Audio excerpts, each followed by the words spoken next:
नमस्कार दोस्तों जैसे आपको पता है कि हमने सीरीज शुरू की हुई है पेपर लीक। उसमें आज हमारा छठा एपिसोड है। आपने पहले 5 देख चुके हो। तो इसमें हम ज़्यादातर ऑब्जेक्शन हैंडलिंग के बारे में बात कर रहे हैं कि जो हमारे पेपर यानी सवाल लोगों के आने हैं वो लीक हैं, वो पता है हमें, उसी के हमने जवाब देने हैं या जवाब बनाने होते हैं। तो अगर आपने वो सीख लिए तो आपको कस्टमर के सामने कभी दिक्कत नहीं आएगी। तो वही फार्मूला याद रखना, पहले सबसे पहले एक्नॉलेज करना, जो कहता है उससे मान जाना है, उससे सहमति जतानी है हमने। फिर हमने पूछना है उससे कि यही एक रीज़न है इंश्योरेंस ना लेने का या कुछ और भी है। उसके बाद आपने कुछ रिलेट करना है, कुछ स्टोरी सुनानी है। स्टोरी सुनाने के बाद फिर आपने क्लोजिंग की तरफ बढ़ना है, फिर आप क्लोज़ करोगे। तो आप ये भी बोलना साथ में कि इंश्योरेंस की ज़रूरत आपको नहीं है पर आपके परिवार को इसकी ज़रूरत है। तो आप इस तरह से बोल के यानी ऑब्जेक्शन को हैंडल कर सकते हो, बातचीत कर सकते हो लोगों के साथ। तो अपनी जो नॉलेज है उसको इंक्रीज़ करना है हमने। जब तक हमारी नॉलेज बढ़ेगी तभी हमें फ़ायदा होगा इसका। नॉलेज आपने देखा होगा, जो डॉक्टर्स हैं उनकी नॉलेज अच्छी होती है क्योंकि उन्होंने अपने समय दिया होता है। हम वकील ले लेते हैं, लॉयर्स जो हैं हमारे, उन्होंने समय दिया होता है, उनकी नॉलेज ज़्यादा होती है, इसीलिए उनको पैसे मिलते हैं जहाँ उनको कंसल्टेशन फ़ीस मिलती है।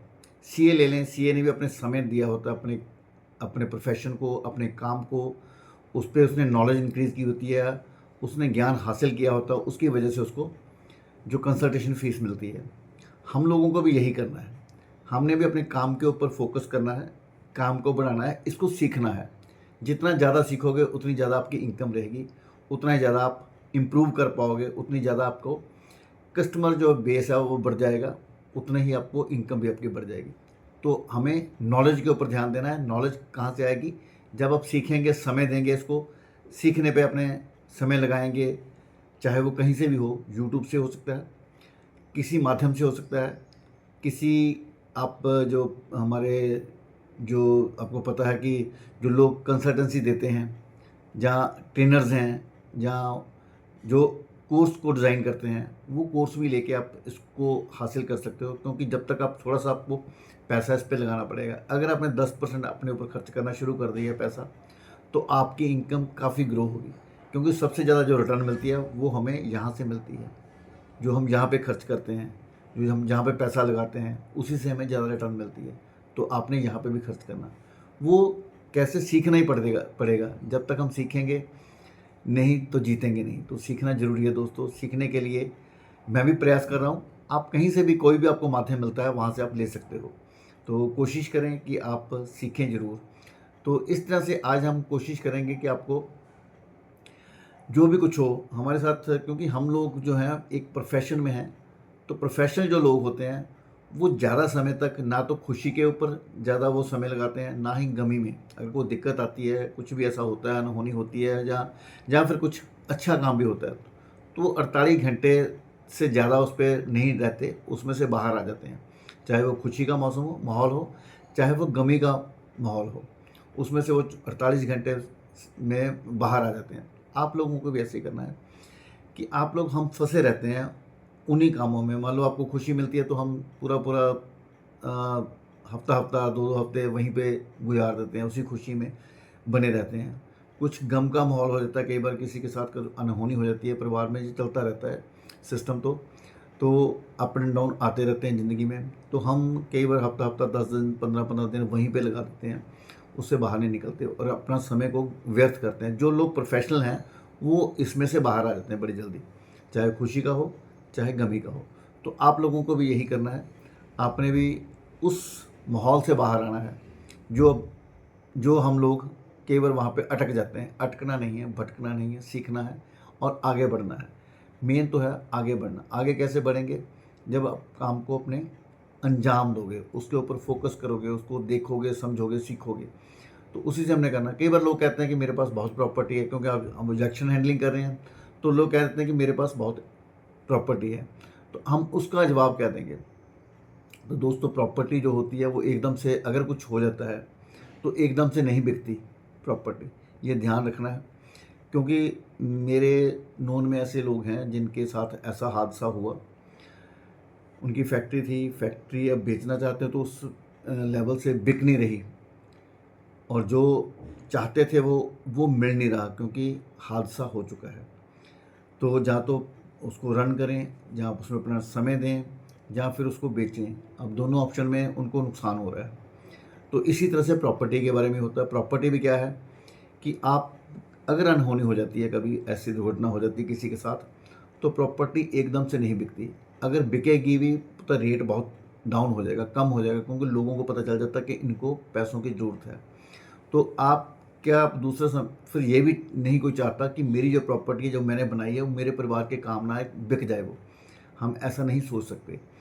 तो हम लोग भी कैसे सोचेंगे कि मेरे बाद मेरी प्रॉपर्टी बिके? नहीं, हम चाहते हैं कि वो प्रॉपर्टी मेरे परिवार के काम आए, मेरी जो अगली पीढ़ी है उनके काम आए, जनरेशन के काम आए, जो मैंने बनाई हुई है।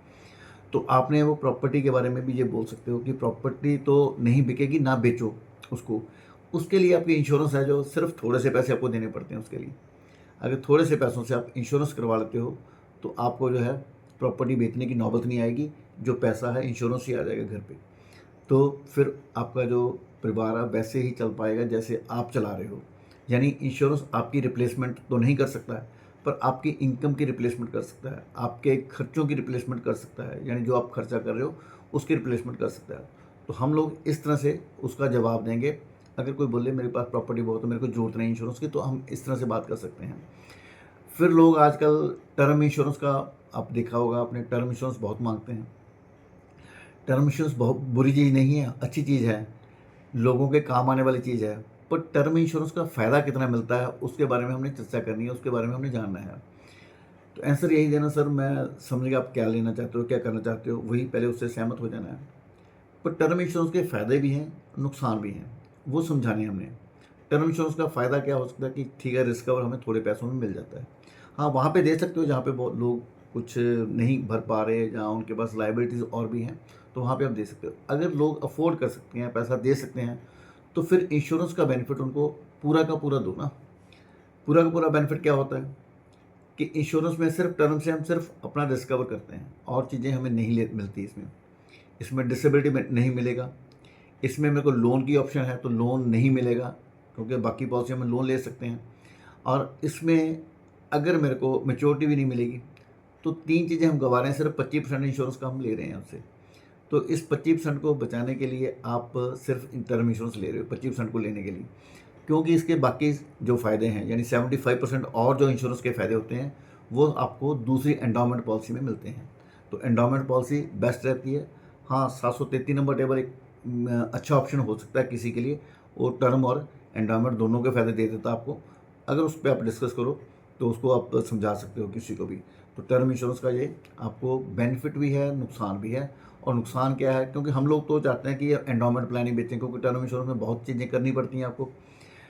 मेडिकल भी आता है, सारा कुछ आता है, और टेस्ट भी बनते हैं, उसको भी देखना होता है। फिर उसके बाद इसमें इंश्योरेंस प्रीमियम भी आपका काम आता है, तो आपको लगता है कि आपकी पॉकेट में कुछ नहीं जा रहा। तो आपने समझाने की कोशिश करनी है पार्टी को, जो भी मांगे वो देना जरूर है। ऐसा नहीं कि टर्म इंश्योरेंस वाली बुरी चीज़ है, टर्म इंश्योरेंस भी दे सकते हैं, पर उसके साथ साथ कोई दूसरी प्लान भी आपका उसका कर सकते हो, जिसमें इंश्योरेंस के और फ़ायदे मिल जाएंगे।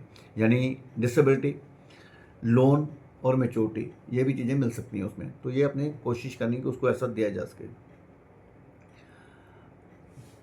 तो क्योंकि टर्म प्लान हमारे ऐसे होते हैं, जो टर्म प्लान मतलब it is plan to be die before you die. ये जो ऐसा प्लान है जिसमें आपके मत की मरने से पहले ही ये टर्म प्लान मर जाता है। मान लो सपोज आपने 20 साल की 25 साल की पॉलिसी ले ली। आजकल पॉलिसियाँ आ गई हैं वैसे पूरे उसके लिए, पूरी ज़िंदगी के लिए भी। पर फिर भी जो लोग हैं उसमें प्रीमियम थोड़ा ज़्यादा बढ़ जाता है, इसलिए उसको छोड़ के लोग चाहते हैं कि मैं 25 साल के लिए, 20 साल के लिए, 30 साल के लिए, 40 साल के लिए पॉलिसी ले लूँ। पर अगर हम उससे ज़्यादा जी जाते हैं, तो फिर टर्म प्लान इंश्योरेंस हमारे काम नहीं आता। यानी वो आपके मरने से पहले ही वो प्लान मर जाता है। कुछ लोग हैं जो टर्म प्लान ले तो लेते हैं, पर आगे नहीं चल पाते, वहाँ पे भी दिक्कत आती है। तो यानी थोड़ी देर दिया प्रीमियम, उसके बाद उसको लगता है कि यार मैं तो ठीक ठाक हूँ, ठीक ठाक रहूँगा, ठीक है, फिर वो भूल जाते हैं, फिर उसमें दिक्कत आती है। टर्म प्लान यानी उसमें काफ़ी कॉम्प्लिकेशंस आ सकती हैं बाद में, कि टर्म प्लान आपको पता है कि 15 दिन अगर प्रीमियम नहीं आया तो आपका रिस्क कवर ख़त्म हो जाता है। तो इस तरह से भी आप लोगों को समझा सकते हो। उस पर आप ये बोल सकते हो कि सर मैं समझ गया आप क्या करना चाहते हो। मैं पूछ रहा हूँ सर, आपसे कि आप अपने मकान में रहना चाहते हो या किराए के मकान पे। तो टर्म प्लान का ये मैं बता रहा हूँ आपको तोड़। तो सब लोग चाहते हैं कि मेरा अपना मकान हो, मुझे किराया नहीं देना पड़े।